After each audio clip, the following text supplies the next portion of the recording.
Les petits détails des plus grands films, bienvenue dans Aviez-vous remarqué ? La guerre des étoiles, le film par lequel toute la saga a commencé, sortit un beau jour de mai 1977. On y découvre pour la première fois les fameux C3PO et R2D2, Luke, Han, Leia et toute la bande, pris en chasse par le méchant de tous les méchants, Dark Vador. Star Wars, le film culte par excellence qui recèle quelques petits secrets et détails que vous n'avez peut-être jamais vus. Pas de soucis, on est là pour vous les montrer. Et comme premier détail, nous allons nous intéresser au vaisseau rebelle pris en chasse au début du film par le destroyer de l'Empire. Si le détail en lui-même n'est pas visible à l'écran, ce vaisseau cache dans sa cabine de pilotage non pas son équipage, mais un tout petit mini-poster de la guerre des étoiles, ainsi qu'une affiche coquine d'un magazine Playboy de l'époque. Des petites additions faites à la maquette du vaisseau sur le plateau, surtout pour s'amuser entre techniciens. À savoir également que ce vaisseau était en réalité plus grand que le destroyer impérial, mais grâce à la magie des effets spéciaux, c'est l'inverse qui est visible à l'écran. On en profite en passant pour vous inviter à regarder les émissions consacrées aux épisodes 2 et 3 de la saga Star Wars, où des détails de l'épisode 4 sont aussi évoqués. Comme par exemple ce Stormtrooper se tapant la tête contre le haut d'une porte au détour d'une scène.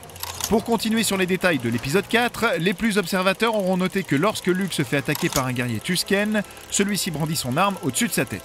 Si on y regarde de plus près, on remarque que le monteur du film a rallongé le plan en le faisant passer une fois à l'endroit puis une fois à l'envers pour donner l'impression que le Tusken lève plusieurs fois les bras en l'air. Malin, non ? On vous invite à revoir la scène pour vérifier par vous-même.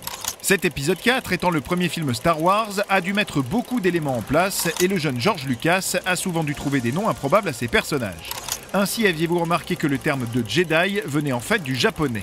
En effet, au Japon, un Jidai Geki est un soap télé qui se déroule au Moyen-Âge et montrant les aventures de samouraïs. À l'époque de l'écriture de Star Wars, Lucas revenait du Japon où il avait entendu le mot qu'il a aimé et gardé pour son film. Dans le même genre, le nom du célèbre petit robot R2D2 vient du film précédent du réalisateur American Graffiti. Au moment du montage, Lucas a demandé à son technicien de lui passer la bobine 2 du dialogue 2, Reel 2, Dialogue 2 en anglais, ce qui donnera plus tard R2D2. Dans cette petite rubrique D'où viennent-ils, si on sait que George Lucas s'est beaucoup inspiré des westerns et des films de guerre de son enfance, les cinéphiles auront aussi remarqué que C3PO trouve son origine dans un autre célèbre robot du cinéma, celui du Metropolis de Fritz Lang.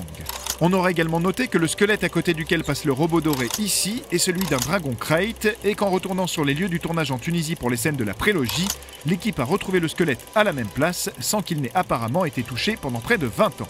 Si l'on prête l'oreille dans la scène où Luke, Han et Chewie s'infiltrent dans l'étoile noire, on peut entendre Chewie être envoyé dans la cellule 1138, référence à l'un des précédents films de Lucas, THX 1138. Et enfin, dans la célèbre scène de la cantina où s'arrêtent nos héros, on peut voir que le réservoir à bière ici au centre du bar a été réutilisé pour faire la tête du chasseur de primes IG-88, l'un de ceux avec le célèbre Boba Fett, à partir à la poursuite de Luke, Han et Leia dans l'Empire contre-attaque. Mais ça bien sûr, vous l'aviez remarqué. Non ?